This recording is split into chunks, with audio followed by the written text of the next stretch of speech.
Praise the Lord. प्रभु यीशु मसीह के मधुर नाम में आप सबको जय मसीह की। मैं reverend doctor D.R. Sahu, Wesleyan Methodist church Delhi Rajhara Chhattisgarh से हूँ। आज हम द एनॉइंटिंग ऑफ गॉड, परमेश्वर का अभिषेक भाग 6 की शिक्षा हम प्राप्त करेंगे और इसके अंतर्गत हम सीखेंगे the anointing of the Holi spirit, पवित्र आत्मा का अभिषेक। पवित्र आत्मा का अभिषेक। आइए हम दुआ करें। सर्वशक्तिमान परमेश्वर पिता, धन्यवाद करते हैं सुंदर समय के लिए, आपके जीवित वचन के लिए, पवित्र आत्मा के लिए हम धन्यवाद करते हैं। स्वर्गदूतों के सेवक के लिए धन्यवाद करते हैं। धन्यवाद करते हैं परमेश्वर, आप अपने बच्चों को और अपने सेवकों को प्रभु जी अपना अभिषेक, अपना सामर्थ और अपनी योग्यता आप प्रदान करते हैं। प्रिय पवित्र आत्मा, हमारी सहायता कीजिए ताकि हम इस विषय को हम समझ सकें और हम परमेश्वर की सेवा के लिए अपने आप को हम लगा सकें। वचन को सीखने और सिखाने में हमारी सहायता अगुवाई कीजिए। विनती उद्धारकर्ता प्रभु यीशु के नाम से मांगते हैं, आमीन। परमेश्वर का अभिषेक भाग 6 के अंतर्गत हम सीखेंगे पवित्र आत्मा का अभिषेक। पवित्र आत्मा का अभिषेक। What is anointing? What is anointing? अभिषेक क्या है? अभिषेक का सामान्य अर्थ है उंडेलना। अभिषेक करना का अर्थ होता है उंडेल देना। परमेश्वर अपने सेवकों को पवित्र आत्मा का अभिषेक देता है, अर्थात उनके ऊपर पवित्र आत्मा को उंडेल देता है। अभिषेक शब्द का सामान्य अर्थ है कि कुछ इस हद तक उंडेला जाए कि वो भर जाए। इस हद तक उंडेला जाए कि वो भर जाए और छलकने लगे। अभिषेक का मतलब होता है तब तक उंडेलना जब तक वो भर ना जाए और भर करके वो छलकने न लग जाए। तो परमेश्वर अपने बच्चों का अभिषेक करता है और उसका अभिषेक, उसका सामर्थ्य, उसके उपस्थिति, उसकी आत्मा एक विश्वासी के अंदर से वो छलकने लगता है, बहने लगता है। आज हम पवित्र आत्मा के अभिषेक के विषय में हम शिक्षा प्राप्त कर रहे हैं। पवित्र आत्मा के अभिषेक विषय में शिक्षा प्राप्त कर रहे हैं। पवित्र आत्मा अब विश्वासियों पर इस हद तक उंडेला जा रहा है कि विश्वासी लोग पवित्र आत्मा से भर करके अब उनके जीवन से वो बहने लगा है, छलकने लगा है। पवित्र आत्मा अब विश्वासियों पर इस हद तक उंडेला जा रहा है कि वो भर जाए और उमड़ने लग जाए। हम वो गीत गाते हैं कि वो छल के मेरी आत्मा में छलके। जब हम आत्मा से भर जाएंगे, हम जब पूरी तरह से परिपूर्ण हो जाएंगे तो पवित्र आत्मा हमारे अंदर से छलकने लगेगा। परमेश्वर का जीवन, परमेश्वर का प्रेम, परमेश्वर का स्वभाव, उसका सामर्थ्य, उसके उपस्थिति एक विश्वासी के अंदर से उमड़ने लगेगा। प्रत्येक मसीह विश्वासियों को विजयी जीवन जीने के लिए पवित्र आत्मा की आवश्यकता है। इस संसार में हर एक मसीह विश्वासियों को पवित्र आत्मा की आवश्यकता है। पवित्र आत्मा के सामर्थ्य की आवश्यकता है। पवित्र आत्मा के अभिषेक की आवश्यकता है। पवित्र आत्मा विश्वासियों के लिए परमेश्वर की आशीष है। पवित्र आत्मा परमेश्वर की ओर से विश्वासियों के लिए एक वरदान है, एक गिफ्ट है। जब हम पवित्र आत्मा को प्राप्त करते हैं, जब हम पवित्र आत्मा को रिसीव करते हैं तो स्वयं परमेश्वर को हम प्राप्त करते हैं। स्वयं परमेश्वर हमारे अंदर में आ जाता है। वो हमारे अंदर, हमारे भीतर निवास करने लगता है और हमारे जीवन को वो नियंत्रित करता है। जब हम यीशु को अपना प्रभु स्वीकार करते हैं, अपना जीवन उसके हाथ में सौंप देते हैं, तो पवित्र आत्मा के द्वारा से त्रिएक परमेश्वर हमारे भीतर आ जाता है। वो हम में निवास करने लगता है और हमारे जीवन को वो नियंत्रित करके हमारी अगुवाई करता है। हमारे परमेश्वर के आज 5 गुणों पर हम मनन करेंगे। हमारा परमेश्वर का 5 गुण हैं। हमारा परमेश्वर सर्वशक्तिमान है। हमारा परमेश्वर सामर्थी है। परमेश्वर सामर्थी है, वो सर्वशक्तिमान परमेश्वर है, वो सब कुछ कर सकता है। दूसरा, हमारा परमेश्वर सर्वज्ञानी है। हमारा परमेश्वर सर्वज्ञानी है, वो बुद्धिमान परमेश्वर है। द विजडम ऑफ गॉड, परमेश्वर की बुद्धि। और तीसरा है, हमारा परमेश्वर प्रेमी है, परमेश्वर का प्रेम। और चौथा है द रिचेस ऑफ गॉड, परमेश्वर आशीषों का सोता है। परमेश्वर आशीषों का सोता है। हमारे जीवन के लिए आशीष का स्रोत हमारा परमेश्वर है, जीवन का स्रोत परमेश्वर है। और पांचवा है, परमेश्वर एक हमारा रचनाकार है, वो हमारा कुशल कारीगर है, वो हमारा कुम्हार है। और परमेश्वर की कार्य कुशलता, ये 5 गुणों पर हम इस समय ध्यान लगाएंगे। The power, the wisdom, the love, the riches and the workmanship, अर्थात क्रिएटिव एबिलिटी। परमेश्वर हमको कारीगरी, रचनात्मक योग्यता प्रदान करता है। परमेश्वर के इन 5 गुणों के आधार पर हम 5 प्रकार के अभिषेक अपने जीवन में हम प्राप्त कर सकते हैं। परमेश्वर के ये 5 गुण, ये 5 प्रकार का अभिषेक है जो परमेश्वर अपने विश्वासियों को, अपने सेवकों को देना चाहता है। काइंड्स ऑफ एनॉइंटिंग, अभिषेक के प्रकार, और यहाँ पर हम 5 प्रकार के अभिषेक को हम देखने जा रहे हैं। जो 5 प्रकार के गुण हमने देखा है, वो 5 प्रकार का अभिषेक को हम अपने जीवन में प्राप्त कर सकते हैं। और पहला है द एनॉइंटिंग ऑफ पावर, सामर्थ का अभिषेक। पहला है सामर्थ का अभिषेक। प्रेरितों के काम 10 अध्याय 38 पद में लिखा है, परमेश्वर ने यीशु नासरी को पवित्र आत्मा और सामर्थ से अभिषेक किया। वह भलाई करता और सबको जो शैतान के सताए हुए थे अच्छा करता फिरा, क्योंकि परमेश्वर उसके साथ था। जब प्रभु यीशु मसीह यरदन नदी में बपतिस्मा लिया और पानी से बाहर निकलकर जब प्रार्थना कर रहे थे, तो पवित्र आत्मा यीशु मसीह के ऊपर शारीरिक रूप से कबूतर के समान आकर बैठ गया। और पवित्र आत्मा ने प्रभु यीशु मसीह को जंगल में लेके गया और वहाँ पर 40 दिन तक वो उपवास प्रार्थना में रहा, जहाँ पर शैतान से उसकी परीक्षा हुई। और जब प्रभु यीशु मसीह 40 दिन के उपवास प्रार्थना के से बाहर निकला, तो वो सामर्थ्य से परिपूर्ण था। जब यीशु मसीह उपवास प्रार्थना में गए तो पवित्र आत्मा से परिपूर्ण थे, और जब उपवास प्रार्थना के बाद जब बाहर निकले तो वो सामर्थ्य से परिपूर्ण थे। परमेश्वर ने हम सबको पवित्र आत्मा दिया है। परमेश्वर हमको आत्मा से परिपूर्ण किया है, परंतु हमको परमेश्वर की सामर्थ्य से परिपूर्ण होने के लिए हमको उपवास और प्रार्थना में समय व्यतीत करने की आवश्यकता है। परमेश्वर ने यीशु नासरी को पवित्र आत्मा से और सामर्थ्य से अभिषेक किया, और इसलिए प्रभु यीशु मसीह भलाई करता और सबको जो शैतान के सताए हुए थे अच्छा करता फिरा, क्योंकि परमेश्वर उसके साथ था। पवित्र आत्मा हमारे अंदर में, परमेश्वर हमारे अंदर में, प्रभु यीशु हमारे अंदर में, उसका अभिषेक हमारे अंदर में, और इसलिए हम भलाई का कार्य हम कर सकते हैं। लूका 24 के 39 पद में प्रभु यीशु ने अपने चेलों से कहा था कि देखो, जिसकी प्रतिज्ञा मेरे पिता ने की है मैं उसको तुम पर उतारूंगा, और जब तुम स्वर्ग से सामर्थ ना पाओ तब तक तुम इस नगर में स्थिर रहो। और पेंतिकुस्त के दिन प्रेरितों काम 2 अध्याय में हम पाते हैं कि जब चेले एक स्थान पर उपवास के साथ प्रार्थना में ठहरे हुए थे, तो प्रारंभिक कलीसिया के ऊपर परमेश्वर की आत्मा उंडेला गया। वे आत्मा से भर गए, वे आत्मा से परिपूर्ण हो गए, और पवित्र आत्मा उनके अंदर से छलकने लगा, और वे अन्य भाषा में बोलकर परमेश्वर की स्तुति और आराधना करने लगे। प्रभु यीशु ने प्रेरितों के काम 1 अध्याय 8 पद में कहा, पवित्र आत्मा का अभिषेक का अर्थ है सामर्थ्य को प्राप्त करना। पवित्र आत्मा का अभिषेक का अर्थ है पवित्र आत्मा के सामर्थ्य को प्राप्त करना। और प्रभु यीशु मसीह ने कहा, जब पवित्र आत्मा तुम पर उतरेगा, जब पवित्र आत्मा तुम पर आएगा, तब तुम सामर्थ्य पाओगे, और तब तुम यरूशलेम, यहूदिया, सामरिया और पृथ्वी के छोर तक तुम मेरे गवाह ठहरोगे। हमें सामर्थ्य क्यों चाहिए? हमें अभिषेक क्यों चाहिए? गवाही देने के लिए, प्रोक्लेम करने के लिए, घोषणा करने के लिए, प्रचार करने के लिए। यह अभिषेक हमें गवाही देने का सामर्थ्य देता है कि हम बीमारों को चंगा करने का सामर्थ्य देता है, दुष्ट आत्माओं को निकालने का सामर्थ्य देता है, आश्रय क्रम करने का सामर्थ्य देता है, और मुर्दों को जिलाने का सामर्थ्य देता है। हमें परमेश्वर का सामर्थ्य चाहिए, पवित्र आत्मा का सामर्थ्य चाहिए, वो अभिषेक चाहिए, ताकि हम उसका गवाह बन सकें, बीमारों को चंगा कर सकें, दुष्ट आत्माओं को हम निकाल सकें, और आश्रय क्रम का सामर्थ्य हमारे जीवन से बहने पाए। 2 तीमुथियुस 1 अध्याय 7 पद में लिखा है, परमेश्वर ने हमें भय की नहीं पर सामर्थ्य, प्रेम और संयम की आत्मा दिया है। परमेश्वर ने हमको भय की आत्मा नहीं दिया है, परंतु प्रेम की आत्मा दिया है, सामर्थ्य की आत्मा दिया है, और संयम की आत्मा दिया है।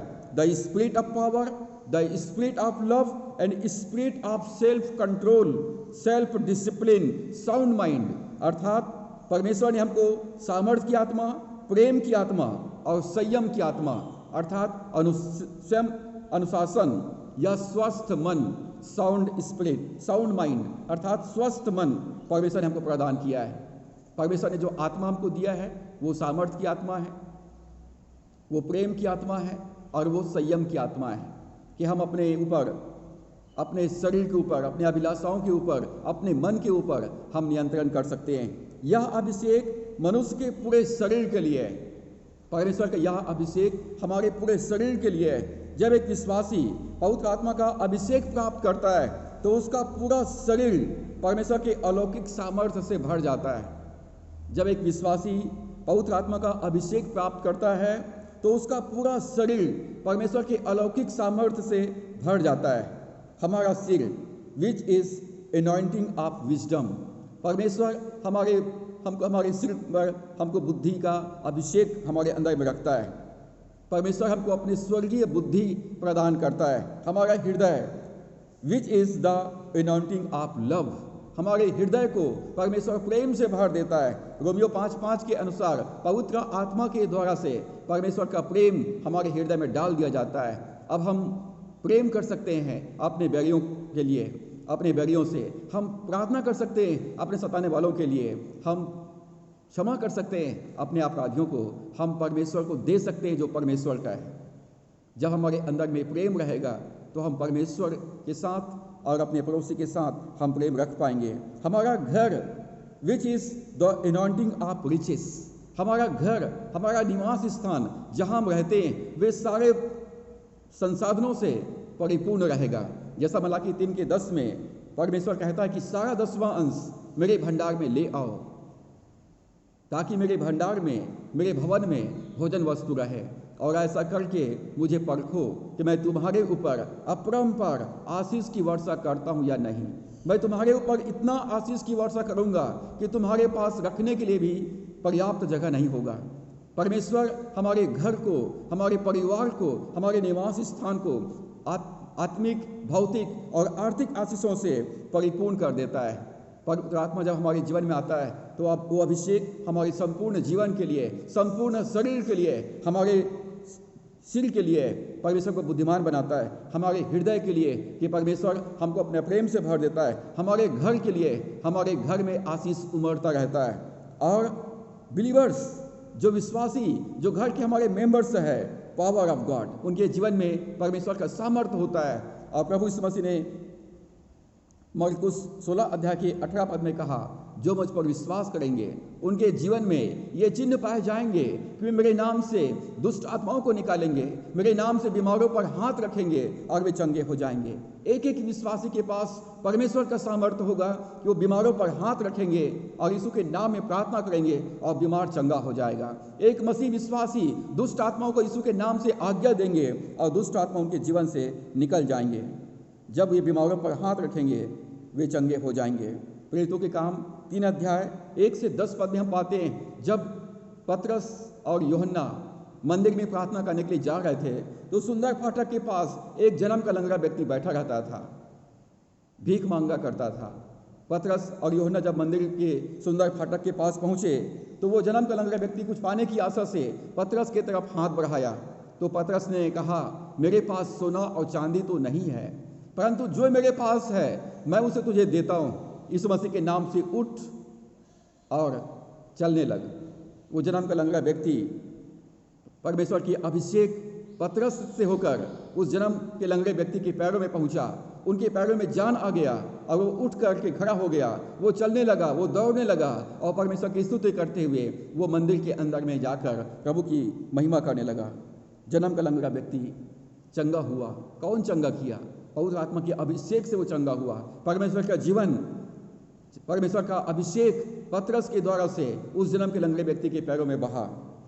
प्रेरितों के काम 5 के 15 पद में लिखा है, पतरस के छाया से लोग चंगे हो रहे थे। पतरस का पूरा शरीर पवित्र आत्मा के अभिषेक से भरा हुआ था और जब पतरस चलता था उसकी छाया में परमेश्वर का अभिषेक बह रहा था। जब पतरस चलता था पूरा स्वर्ग पतरस के साथ चलता था, परमेश्वर पतरस के साथ साथ चल रहा था और वो पतरस की छाया अर्थात परमेश्वर का अभिषेक उसके चारों तरफ था और जो आजू बाजू लोग रहते थे पतरस के छाया से चंगे हो गए थे। अर्थात परमेश्वर का अभिषेक पतरस के शरीर से होकर उसके बाहर छलक रहा था और लोग चंगे हो रहे थे।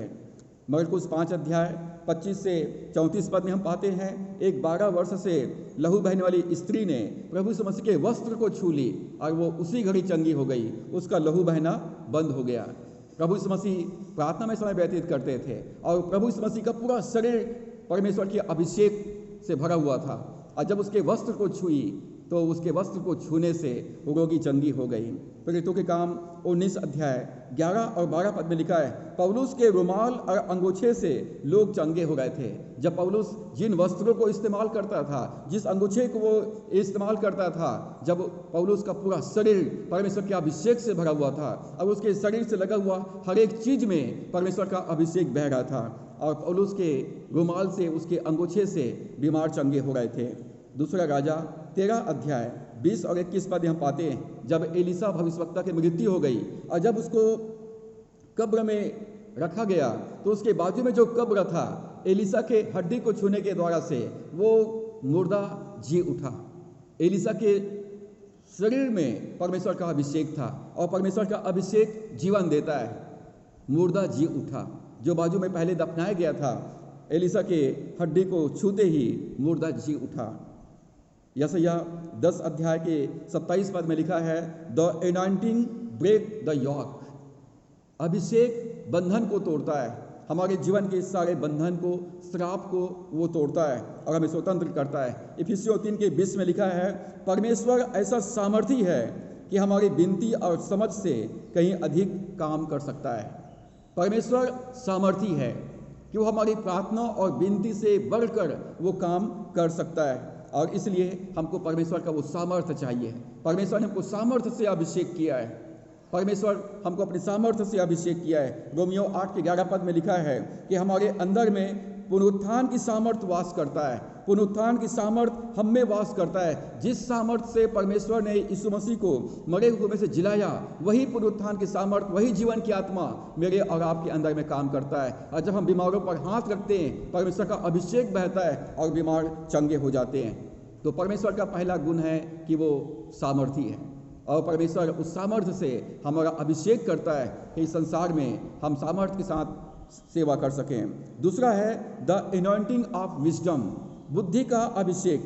बुद्धि का अभिषेक, हमारा परमेश्वर सर्वज्ञानी है, वो सब कुछ जानता है। हमारा परमेश्वर ने ये बुद्धि और ज्ञान वो अथाह है, और परमेश्वर वही बुद्धि, ज्ञान और समझ मुझे और आपको देना चाहता है। पवित्र आत्मा के अभिषेक का एक भाग है बुद्धि का अभिषेक। जब पवित्र आत्मा के अभिषेक को हम प्राप्त करते हैं तो हम परमेश्वर के ज्ञान को, परमेश्वर के बुद्धि को, परमेश्वर की समझ को हम प्राप्त करते हैं। जहाँ कहीं भी जरूरत होती है, परमेश्वर अपने सेवकों को अपने बुद्धि का वचन देता है। जहाँ कहीं भी परमेश्वर के सेवकों को जरूरत पड़ता है, परमेश्वर बुद्धि का वचन देता है, ज्ञान का वचन देता है, आत्माओं की पहचान परमेश्वर हमको देता है। प्रकाशन के वरदान के द्वारा से परमेश्वर हम पर प्रकट करता है। निर्गमन 4 अध्याय 12 पद में जब परमेश्वर ने मूसा को फिरौन के पास भेजा, तो फिरौन के पास जाने के लिए मूसा बहुत बहानाबाजी करता है, और तब परमेश्वर कहता है, मैं तेरे मुख के संग होकर जो तुझे कहना होगा वह तुझे सिखलाता जाऊंगा। मूसा, बोलने वाला तू नहीं, बोलने वाला मैं हूं, मैं तेरे मुंह में होकर बोलूंगा। God give Moses A mouth of wisdom. परमेश्वर मूसा को बुद्धि का मुंह दिया, मतलब परमेश्वर ने बुद्धि का वरदान मूसा को दिया, बुद्धि का अभिषेक परमेश्वर ने दिया, उसके मुंह को परमेश्वर ने अभिषेक कर दिया, और वो परमेश्वर के समान अब वो बोलने लग गया। मूसा बोलता था, मतलब परमेश्वर बोलता था। God gives people the right word to speak at the right time. परमेश्वर अपने सेवकों को बुद्धि का वचन देता है ताकि वो सही शब्द सही समय पर बोल सके। याकूब 1 अध्याय 5 पद में हम ये प्रतिज्ञा पाते हैं, यदि किसी को बुद्धि की कमी है तो वो परमेश्वर से मांगे, जो बिना उलाहना दिए सबको देता है, उदारता के साथ में देता है, और उसको दी जाएगी। यदि बुद्धि की कमी है तो परमेश्वर से कहें, परमेश्वर मुझे बुद्धि का अभिषेक दे, मुझे ज्ञान का अभिषेक दे, मुझे समझ का अभिषेक मुझको दे, ताकि मैं सही रीति से तेरे वचन को समझ सकूं, मैं सही रीति से तेरे वचन को लोगों को सिखा सकूं, लोगों की ज़रूरत के अनुसार मैं वचन उन्हें दे सकूं।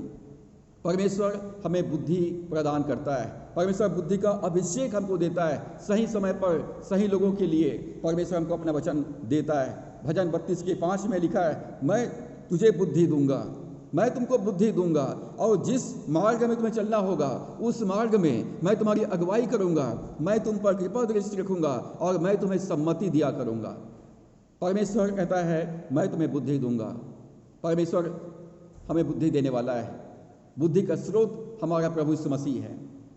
और प्रभु परमेश्वर कहता है यदि तुम्हें बुद्धि की कमी है तो मांगो, तुम्हें दिया जाएगा।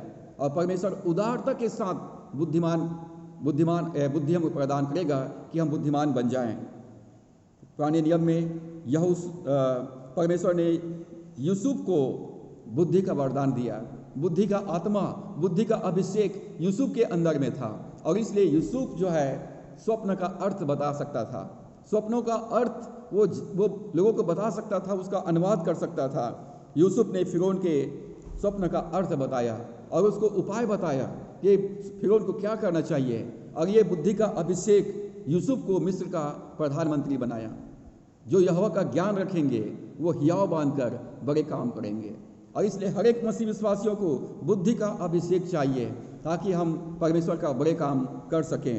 दानियल जो बाबुल के बंधुआई में था, दानियल 1 अध्याय के 17 पद में और 6 अध्याय के 3 पद में लिखा है, दानियल में उत्तम आत्मा रहती है।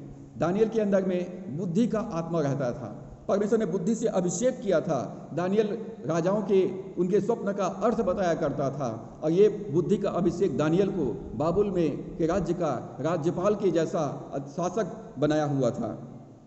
सुलेमान को जब गिबोन में सुलेमान ने परमेश्वर को बलिदान चढ़ाया, परमेश्वर प्रसन्न हुआ। और 1 राजा 3 अध्याय 3 से 14 पद में हम पाते हैं, परमेश्वर ने कहा सुलेमान जो कुछ तू चाहता है मांग ले। तो सुलेमान ने परमेश्वर से बुद्धि, ज्ञान और समझ मांगा। परमेश्वर ने सुलेमान को बुद्धि, ज्ञान और समझ दिया, और इसके साथ ही साथ उसको सारे भौतिक संपत्ति और आर्थिक आशीषें उसको प्रदान किया। जब हम परमेश्वर के बुद्धि, ज्ञान और समझ को प्राप्त कर लेते हैं तो भौतिक और आर्थिक आशीषें हमारे जीवन में ऑटोमेटिक आ जाती है। यशायाह 11 अध्याय और उसके 2 पद में लिखा है, यहोवा का आत्मा बुद्धि और समझ का आत्मा है। यहोवा की आत्मा बुद्धि की आत्मा है, समझ का आत्मा है, पराक्रम का आत्मा है, काउंसल समझ की आत्मा है, और ज्ञान और यहोवा के भय की आत्मा है। यदि आप कहते हैं कि मेरे अंदर में पवित्र आत्मा है, तो पवित्र आत्मा यदि आपके अंदर में है तो आप बुद्धिमान रहेंगे। और बुद्धिमान ने चट्टान पर अपना घर बनाया, अर्थात वो वचन को सुनता है और वचन का पालन करता है। दूसरा समझ का आत्मा है, वो वचन को समझता है। और तीसरा युक्ति की आत्मा, उनके पास परमेश्वर का सलाह आता है, उनके पास सामर्थ्य है हर काम को करने के लिए, और उनके पास परमेश्वर के ज्ञान और भय की आत्मा है। यदि पवित्र आत्मा हमारे जीवन में है तो हमारे जीवन में हम बुद्धिमान, बुद्धि, समझ, युक्ति, पराक्रम, ज्ञान और यहोवा का भय हमारे जीवन में रहता है। नीति वचन 1 अध्याय के 2 पद में लिखा है, परमेश्वर के वचन को पढ़ने वाला बुद्धि और शिक्षा प्राप्त करे और समझ की बातें समझे। जो परमेश्वर के वचन को पढ़ता है वो बुद्धि प्राप्त करता है, परमेश्वर की शिक्षा प्राप्त करता है और समझ की बातें को वो समझता है। यदि आप बुद्धिमान प्राप्त बनना चाहते हैं, ज्ञान प्राप्तवान बनना चाहते हैं, समझदार व्यक्ति बनना चाहते हैं, तो वचन को रात और दिन मनन कीजिए, परमेश्वर वचन को पढ़िए। बुद्धि का अभिषेक आप प्राप्त करेंगे और आप बुद्धिमान बन जाएंगे, और हियाव बांधकर साहस के साथ आप बड़े बड़े काम करने लगेंगे। नीति वचन 2 के 6 पद में लिखा है, क्योंकि बुद्धि यहोवा ही देता है, बुद्धि का स्रोत परमेश्वर है, ज्ञान और समझ की बातें उसके मुंह से निकलता है, और परमेश्वर का वचन उसके मुंह से निकला हुआ वचन है। और इसलिए हमको इस वचन को हमको पढ़ना है, इस वचन को हमको अध्ययन करना है, इसको याद करना है, इसको अंगीकार करना है, इसका अपने जीवन में पालन करना है, क्योंकि यहोवा बुद्धि देता है और उसके मुंह से समझ की बातें निकलती है। पहला हमने देखा सामर्थ्य का अभिषेक, दूसरा है बुद्धि का अभिषेक, और तीसरा है प्रेम का अभिषेक, द इनॉन्टिंग ऑफ लव, प्रेम का अभिषेक। रोमियो 5 के 5 में लिखा है, पवित्र आत्मा के द्वारा परमेश्वर का प्रेम हमारे मन में डाला गया है। जब पवित्र आत्मा हमारे अंदर में आता है तो परमेश्वर प्रेमी है, वो प्रेम करने वाला परमेश्वर हमारे अंदर में आ जाता है, और पवित्र आत्मा का जो पहला फल है वो प्रेम है। अब हमारे पास ये योग्यता आ जाता है कि हम अपने बैरियों से प्रेम कर सकते हैं, अपने सताने वालों के लिए प्रार्थना कर सकते हैं, अपराधियों को माफ़ कर सकते हैं, हम अपने कमाई का 10वां अंश अपने कलीसिया को दे सकते हैं, हम ज़रूरतमंदों की सहायता कर सकते हैं। आज लोग 10वां अंश क्यों नहीं देते हैं? क्योंकि उनके जीवन में प्रेम का अभिषेक नहीं है, उनके जीवन में प्रेम की कमी है, और प्रेम की कमी के कारण से वे 10वां अंश अपने कलीसिया में नहीं दे पाते हैं। जब हमारे पास, जब हम परमेश्वर का प्रेम रहेगा, जब प्रेम का अभिषेक हमारे जीवन में रहेगा, हम अपनी कमाई का 10वां अंश बड़े आनंद के साथ और विश्वास के साथ और पूरी भक्ति भावना के साथ हम अपनी कलीसिया को समर्पित करने पाएंगे, और हमारे पास बहुतायत का धन होगा, बहुतायत की आशीष होगी। तो परमेश्वर हमको प्रेम का अभिषेक किया है। यूहन्ना 15:9 में लिखा है, जैसा पिता ने मुझसे प्रेम रखा वैसा ही मैंने तुमसे प्रेम रखा, मेरे प्रेम में बने रहो। जब हम परमेश्वर की आज्ञा में बने रहते हैं तो उसका प्रेम हमारे जीवन में बना रहता है। जब हम प्रभु के आज्ञा में बने रहेंगे, प्रभु यीशु का प्रेम का अभिषेक हमारे जीवन में बना रहेगा। और प्रेम मृत्यु से भी अधिक सामर्थी है, प्रेम कभी टलता नहीं। Love is never fail. संसार का सारा हथियार, सारा सिस्टम फेल हो जाएगा, परंतु प्रेम कभी भी असफल नहीं होगा। प्रेम मृत्यु से भी ज़्यादा सामर्थी है। यदि मृत्यु किसी व्यक्ति को मृत्यु दे सकता है तो प्रेम उसको जीवन दे सकता है। परमेश्वर ने जगत से ऐसा प्रेम किया कि उसने अपना एकलौता पुत्र को दे दिया, ताकि जो कोई उस पर विश्वास करे वो नाश न हो परंतु अनंत जीवन को प्राप्त करे।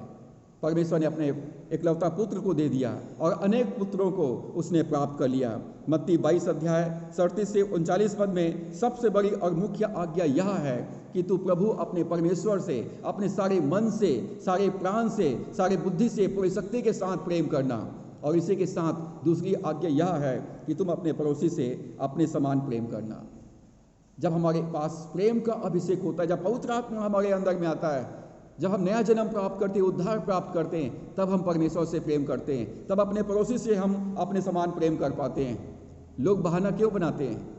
क्योंकि नया जीवन का अनुभव, उद्धार का अनुभव, पवित्र आत्मा का अभिषेक उन्होंने प्राप्त नहीं किया है, और इसलिए उनके जीवन में हमेशा वो बहानाबाजी करते रहते हैं।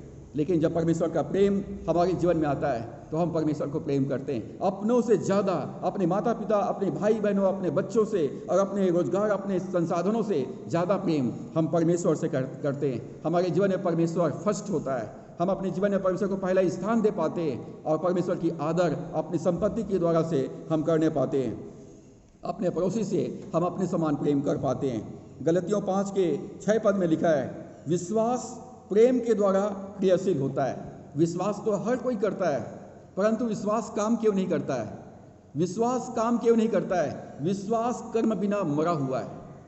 विश्वास कर्म बिना मरा हुआ है। जब हम विश्वास करते हैं और कर्म करते हैं तब विश्वास एक्टिव होता है, और विश्वास सक्रिय होता है प्रेम के द्वारा से। जब हम परमेश्वर से प्रेम करते हैं, जब हम परमेश्वर के राज्य से प्रेम करते हैं, जब अपने पड़ोसी से हम प्रेम करते हैं, तो हमारा विश्वास सक्रिय होता है, हमारा विश्वास एक्टिव होता है, हमारा विश्वास काम करने लगता है, हमारा विश्वास हमारे लिए जीवन में वो वचन को पूरा करने लग जाता है। फिलिपियों 2:5 में लिखा है, जैसा मसीह यीशु का स्वभाव था वैसा ही तुम्हारा भी स्वभाव हो। जैसा प्रभु यीशु मसीह का स्वभाव था वैसे ही तुम्हारा भी स्वभाव हो। तो परमेश्वर का स्वभाव कैसा है? प्रभु यीशु मसीह का स्वभाव कैसा है? तो गलतियों 5:22-23 में हम पाते हैं परमेश्वर का स्वभाव है प्रेम, आत्मा का फल है प्रेम। और परमेश्वर के संतान होने के नाते हमारे जीवन में जो पहला फल उत्पन्न होगा वो है प्रेम, क्योंकि पेड़ अपने फलों से पहचाना जाता है। यदि हम परमेश्वर के संतान हैं, हम परमेश्वर के वंश हैं, परमेश्वर का जीवन हमारे अंदर में, तो हमारे अंदर से जो पहला फल उत्पन्न होगा वो है प्रेम। परमेश्वर प्रेम है। 1 कुरिन्थियों 13 पद में लिखा है, सो अब विश्वास, आशा और प्रेम ये तीनों ही स्थायी है, परंतु इन तीनों में प्रेम सर्वश्रेष्ठ वरदान है। प्रेम सर्वश्रेष्ठ वरदान है। पवित्र आत्मा के 9 वरदान, सेवकाई के 5 वरदान और प्रोत्साहन के 7 वरदान, ये सब प्रेम के रास्ते से सक्रिय होता है। यदि आत्मा के 9 वरदानों को आप अपने जीवन में सक्रिय करना चाहते हैं तो वो रास्ता है प्रेम का रास्ता। पौलुस कहता है, तुम बड़े से बड़े आत्मिक वरदानों के धुन में लगे रहो और मैं तुम्हें वो रास्ता बताता हूँ, और वो रास्ता है प्रेम का रास्ता। हमें परमेश्वर से सारे मन से, सारे प्राण से, सारे बुद्धि से, सारे शक्ति के साथ प्रेम करना है। हमारा पूरा व्यक्तित्व परमेश्वर को प्रेम करे। मत्ती 5 अध्याय की 44 पद में प्रभु यीशु मसीह ने पहाड़ी उपदेश में हमको गोल्डन रूल्स दिया है कि अपने बैरियों से प्रेम करो, अपने सताने वालों के लिए प्रार्थना करो, अपने अपराधियों को क्षमा करो, जो तुम्हें मांगे उसको दो। ये 4 जो बातें हैं, ये सुनहरा नियम है परमेश्वर के राज्य का। बैरियों से प्रेम करना, सताने वालों के लिए प्रार्थना करना, अपराधियों को क्षमा करना, जो मांगे उसको देना है। परमेश्वर 10वां अंश मांगता है और हमें अपना 10वां अंश अपने कलीसिया में नियमित रूप से विश्वास योग्यता के साथ हमें देना चाहिए। जब हम 10वां अंश अपने कलीसिया में देंगे तभी हमारी आत्मिक उन्नति होगा।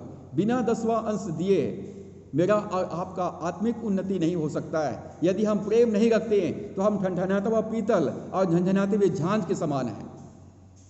प्रेम देता है, स्वार्थ लेता है। यदि हमारे अंदर में परमेश्वर का अभिषेक है, प्रेम है, तो हम अपनी कलीसिया को 10वां अंश भेंट देंगे, उसके सेवा के लिए देंगे, उसके राज्य के विस्तार के लिए हम देंगे। प्रेम देता है। मत्ती 5:44 में प्रभु ने कहा, जो मांगे उसको दो, और परमेश्वर 10वां अंश मांगता है। हमारा प्रभु यीशु मसीह महायाजक है, वो कहता है सारा 10वां अंश मेरे भंडार में ले आओ। हमें परमेश्वर के भंडार में 10वां अंश नियमित रूप से लाते रहना है, ताकि हमारा भंडार में, हमारे परिवार में परमेश्वर की भरपूरी बना रहे। पहला कुरिन्थियों 16 अध्याय के 21 पद में लिखा है, यदि कोई प्रभु से प्रेम न रखे तो वह श्रापित है। यदि हम परमेश्वर से प्रेम नहीं करते हैं तो हमारा जीवन श्रापित हो जाता है। यदि हम परमेश्वर से प्रेम करते हैं तो लव इज गिव, प्रेम देता है, प्रेम देता है। परमेश्वर को दो, जो परमेश्वर का वो परमेश्वर को दो, जो कैसर का है वो कैसर को दो। बिना दिए कोई अपना प्रेम प्रकट नहीं कर सकता है, और बिना 10वां अंश और भेंट दिए हमारा आत्मिक उन्नति हो नहीं सकता है। यदि कोई कहता है मेरा आत्मिक उन्नति हो गया है, मैं बहुत अधिक भक्त बन गया हूँ, और यदि वो 10वां अंश और भेंट अपने कलीसिया को न दे तो ठनठनाता हुआ पीतल और झंझनाती हुई झांझ है। यदि कोई प्रभु से प्रेम न करे तो वो श्रापित है। जब अपनी कमाई का 10वां अंश हम नियमित रूप से परमेश्वर की सेवा के लिए अर्पित करते हैं, हमारी कमाई पर ईश्वर की आशीष होता है, हमारे परिवार पर ईश्वर की आशीष होता है, हमारे कामों में परमेश्वर की आशीष बना रहता है। पहला कुरिन्थियों 14 अध्याय पहला पद में लिखा है, प्रेम का अनुकरण करो और आत्मिक वरदानों के धुन में लगे रहो। प्रेम का पीछा करो और आत्मिक वरदानों की खोज में लगे रहो। आत्मिक वरदान सक्रिय होता है प्रेम के रास्ते से। जब हम परमेश्वर से प्रेम करते हैं, जब हम एक दूसरे से प्रेम रखते हैं, जब अपने पड़ोसी से प्रेम करते हैं, तब आत्मिक वरदान हमारे जीवन में सक्रिय होता है। परमेश्वर हमको अभिषेक देता है। पहला सामर्थ का अभिषेक, दूसरा वो हमको बुद्धि का अभिषेक दिया है, और तीसरा है प्रेम का अभिषेक दिया है, और चौथा है द अनॉइंटिंग ऑफ रिचेस, धन का अभिषेक, संपत्ति का अभिषेक, संसाधनों का अभिषेक। परमेश्वर हमारा आशीषों का स्रोत है। फिलिपियों 4:19 में पौलुस प्रेरित कहता है, और मेरा परमेश्वर भी अपने महिमा के धन के अनुसार जो महिमा सहित प्रभु यीशु मसीह में है तुम्हारी हर एक घटी को पूरा करेगा। धन का अभिषेक का सामान्य अर्थ है भौतिक आशीषों की भरपूरी।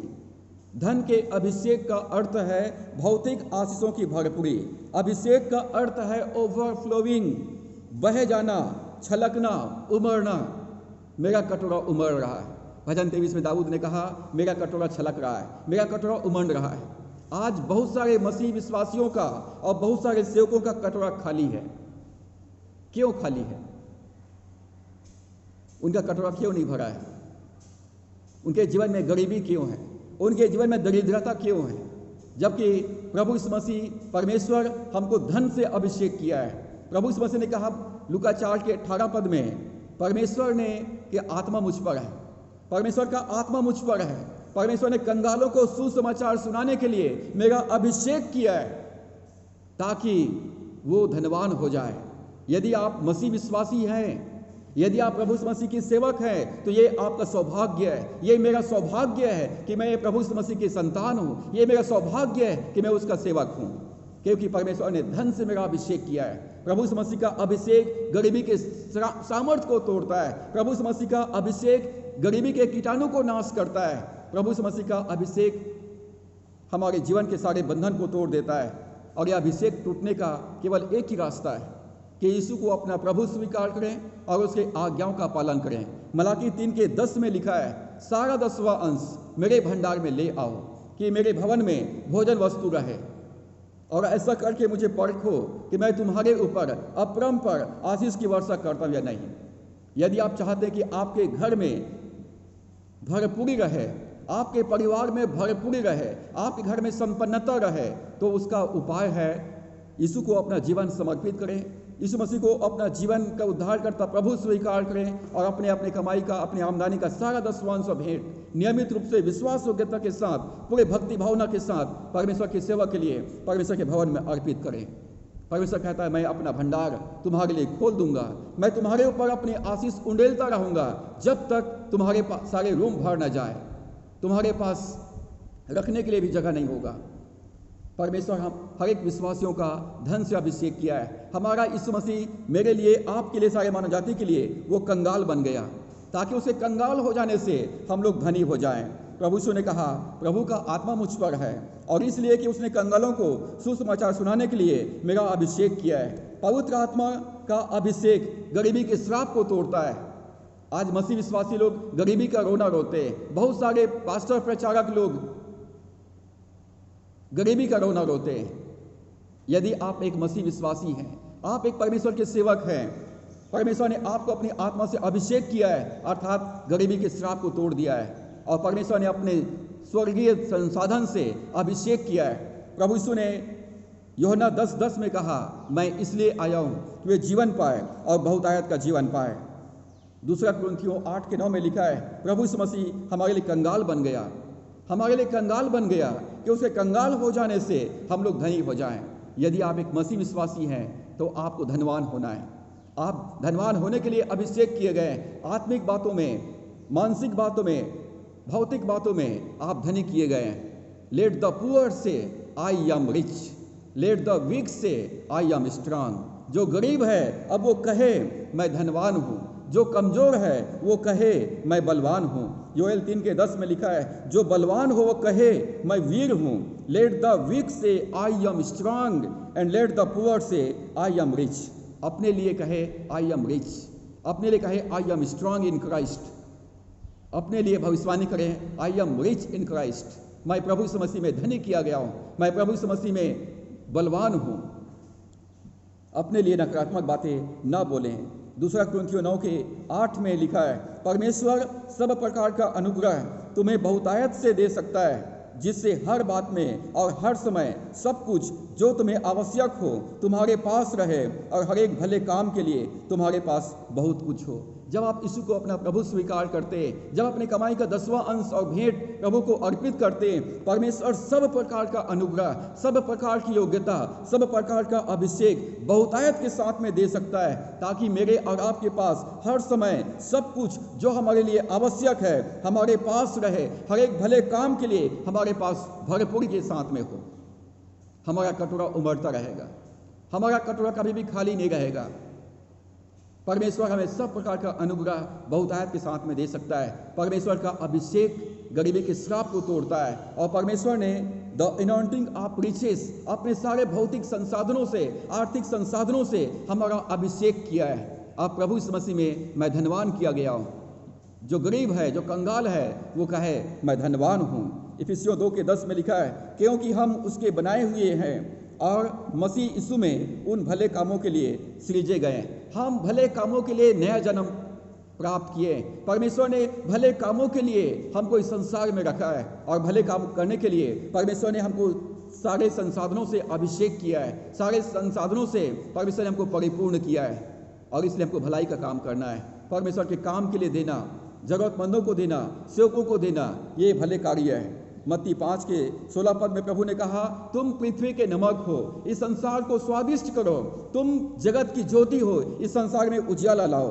तुम्हारा उजियाला मनुष्यों के सामने चमके, कि वे तुम्हारे भले कामों को देखकर तुम्हारे पिता की जो स्वर्ग में है बड़ाई करें। हमारे भले कामों को देखकर लोग परमेश्वर की महिमा करेंगे। लोग हो सकता है बाइबल कभी ना पढ़े, लेकिन हमारे जीवन में वो प्रभु यीशु मसीह को देखना चाहते हैं, हमारे जीवन में परमेश्वर के स्वभाव को देखना चाहते हैं, हमारे जीवन में वो भरपूरी को देखना चाहते हैं, वो आशीष को, वो सफलता को, वो उन्नति को देखना चाहते हैं। जब हमारे जीवन में लोग परमेश्वर को देखेंगे तो प्रभु यीशु मसीह को स्वीकार करेंगे। और पांचवी बात है the anointing of workmanship, the anointing of workmanship, कारीगरी का अभिषेक, कारीगरी का अभिषेक। भजन संहिता 19 के पहला पद में लिखा है, आकाश ईश्वर की महिमा का वर्णन कर रहा है और आकाश मंडल उसकी हस्तकला को प्रकट कर रहा है। परमेश्वर एक विशेष काम को करने के लिए एक योग्यता परमेश्वर प्रदान करता है, एक अभिषेक हमको देता है। यदि आप एक टीचर हैं तो परमेश्वर आपको टीचिंग जॉब के लिए अभिषेक करेगा।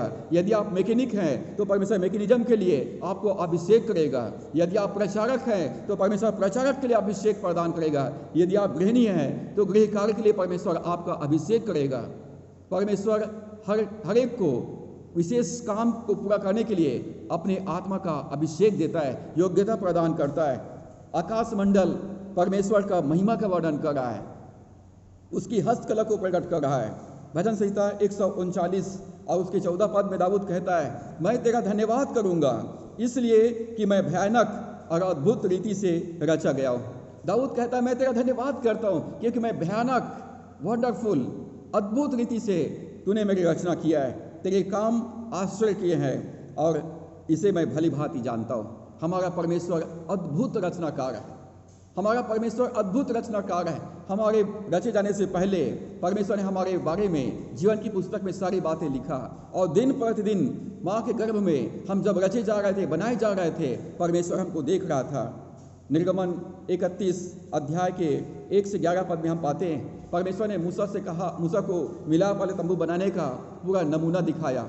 महायाजक के वस्त्र बनाने का परमेश्वर ने पूरा नमूना नक्शा बनाया और परमेश्वर ने निवास स्थान को बनाने के लिए कारीगर नियुक्त किए। वर्कमैनशिप परमेश्वर ने प्रदान किया।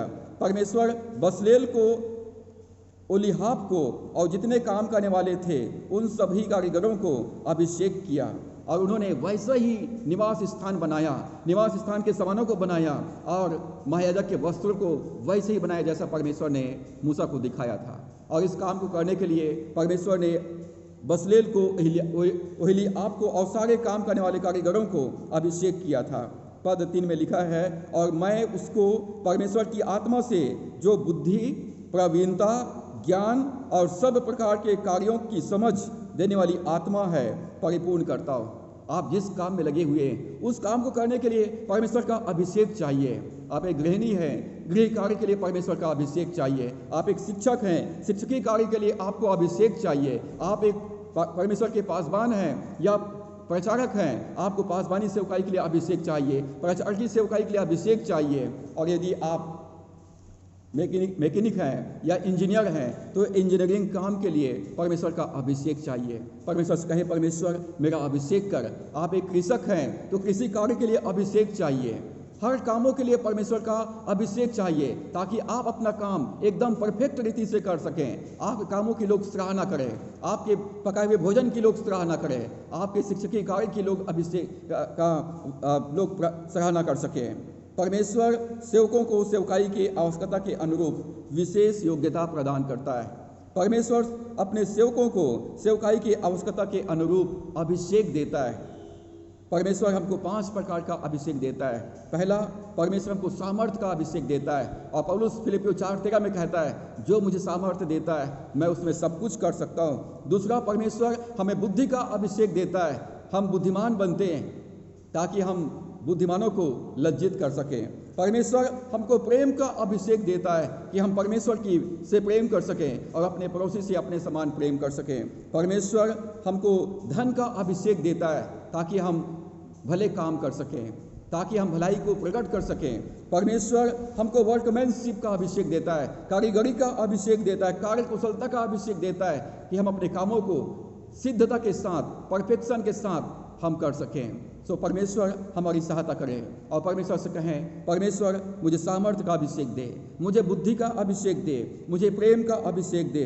परमेश्वर मुझे धन संसाधनों का अभिषेक मुझको दे और परमेश्वर मुझे कुशल कार्य कुशलता का अभिषेक मुझको दे ताकि मेरे जीवन से लोग तुझे देखें, मेरे जीवन से तेरा अभिषेक बहे और मेरे जीवन के द्वारा से तेरी महिमा हो सके। परमेश्वर हमारे संपूर्ण शरीर का अभिषेक करता है और परमेश्वर का अभिषेक हमारे द्वारा से बहता है, हमारे कार्यों के द्वारा से बहता है। और परमेश्वर हमारे जीवन में अपने आप को प्रकट करना चाहता है ताकि संसार हम में परमेश्वर को देखे। परमेश्वर का अभिषेक हमारे जीवन के में परमेश्वर की महिमा को प्रकट करता है। सो परमेश्वर हमारी सहायता करे कि हम परमेश्वर की अभिषेक में हम बढ़ते जाएं। परमेश्वर का अभिषेक हम में हो करके बहने पाए कि लोग हमारे जीवन में परमेश्वर के जीवन को प्राप्त करें, परमेश्वर के प्रेम को प्राप्त करें, परमेश्वर के भलाई को प्राप्त करें, परमेश्वर की सहायता को प्राप्त करें और कार्यकुशलता को प्राप्त करें। सो परमेश्वर इन वचनों के द्वारा से हम सबको बहुतायत की आशीष और अभिषेक प्रदान करें। आइए हम प्रार्थना करें। सर्वशक्तिमान परमेश्वर, हम धन्यवाद करते हैं पिता, आपने पवित्र आत्मा से हमारा अभिषेक किया है। धन्यवाद करते हैं परमेश्वर, हमको आपने भय की आत्मा नहीं दिया है परंतु सामर्थ्य की आत्मा दिया है, प्रेम की आत्मा दिया है और संयम की आत्मा दिया है। हे पवित्र आत्मा, हमारी सहायता कर कि हम अपने मन की, शरीर के अभिलाषाओं पर, आंखों के अभिलाषाओं पर और जीव के घमंड पर हम कंट्रोल कर सकें, हम अशुद्ध विचारों पर कंट्रोल कर सकें। हे पवित्र आत्मा, हमको स्वस्थ मन आपने प्रदान किया, हम इसके लिए धन्यवाद करते हैं। प्रेम का आत्मा आपने हमको दिया, सामर्थ्य का आत्मा आपने हमको दिया, हम इसके लिए आपको धन्यवाद करते हैं। धन्यवाद करते हैं परमेश्वर, आपने 5 प्रकार का अभिषेक से हमारे जीवन को आपने अभिषेक किया है। धन्यवाद करते हैं, आपने सामर्थ्य का अभिषेक दिया है, बुद्धि का अभिषेक दिया है, प्रेम का अभिषेक दिया है, सारे भौतिक और आर्थिक संसाधनों से आपने हमारा अभिषेक किया है। हम धन्यवाद करते हैं परमेश्वर, हमारे कामों में परमेश्वर तूने आशीष दिया है, हमें कुशल कार्य कुशलता आपने हमको प्रदान किया है, कुशल कारीगरी परमेश्वर हमारे जीवन में आपने हमको प्रदान किया है। हम तेरा धन्यवाद करते हैं परमेश्वर। पौलुस फिलिपियों 4:19 में कहता है, और मेरा परमेश्वर अपनी महिमा के धन के अनुसार जो महिमा सहित मसीह यीशु में है तुम्हारे हर एक घटी को पूरा करे। परमेश्वर, इस वक्त हर एक मसीह विश्वासियों को मैं तेरे हाथों में सौंपता हूँ। हर एक को परमेश्वर अपने महिमा के धन के अनुसार उनका अभिषेक कर, ताकि हर एक के जीवन से तेरा सामर्थ्य बहे, तेरा प्रेम बहे, तेरा बुद्धि बहे। परमेश्वर पिता, तेरी भलाई, तेरी सहायता बहने पाए और परमेश्वर हर एक मसीह विश्वासी अपने कामों में कार्यकुशलता अर्जित करने पाए, प्राप्त कार्यकुशल होने पाए और अपने काम को बेहतर ढंग से करने पाए और पिता इस संसार में तेरी महिमा करने पाए। प्रभु यीशु मसीह, जो सेवक लोग हैं प्रभु, उनके सेवा की सेवकाई के अनुरूप परमेश्वर उनको विशेष योग्यता और अभिषेक प्रदान कर, ताकि हर एक सेवक लोग तेरी सेवकाई परमेश्वर उत्तमता के साथ में करने पाए। और कोई पिता परमेश्वर हमारी जवानी को, हमारे लीडरशिप को, हमारे मिनिस्ट्री को, हमारे प्रचार को, हमारे परिवार को, हमारे बच्चों को, हमारे कामों को परमेश्वर कोई तुच्छ न जाने पाए। परमेश्वर हमें कार्य कुशलता प्रदान कर कि जो काम, जो सेवा आपने हमको दिया है, हम उसको अपनी पूरी शक्ति भर, पूरे एनर्जी, पूरे एटीट्यूड के साथ, पूरे समर्पण के साथ हम करने पाएँ और हमारे कामों को देखकर लोग परमेश्वर तेरी महिमा करने पाए। पिता, हम धन्यवाद करते हैं प्रार्थना सुनने के लिए। आगे के समय को, जीवन को, संपूर्ण परिस्थितियों को आपके हाथों में सौंपते हुए विनती उद्धार करता प्रभु यीशु के नाम से मांगते हैं, आमीन। यहोवा तुम्हें आशीष दे और तुम्हारी रक्षा करे। यहोवा तुम पर अपने मुख की प्रकाश चमकाए और तुम पर अनुग्रह करे। यहोवा अपना मुख तुम्हारी ओर करे और तुम्हें शांति दे। अब हमारे परमेश्वर पिता का प्रेम, प्रभु यीशु मसीह का अनुग्रह, पवित्र आत्मा की संगति और सहभागिता वचन को सुनने वाले, मानने वाले हर एक विश्वासियों के जीवन में आप से लेकर युगान युग तक होती रहे, आमीन। प्रभु आप सबों को आशीष दे। वचन आप सबों को जय मसीह की। वचन को सुनने के लिए बहुत बहुत धन्यवाद। ये संदेश यदि आपको अच्छा लगता है तो कृपया इस संदेश को लाइक करें, शेयर करें और इस वचन को आप अपने जीवन में अभ्यास करें कि परमेश्वर का अभिषेक आपके जीवन से, आपके परिवार से, आपके कार्यों से बहने पाए और लोग आपके जीवन से प्रभु को देख सकें। परमेश्वर आप सबको बहुतायत की आशीष दे। Thank you so much.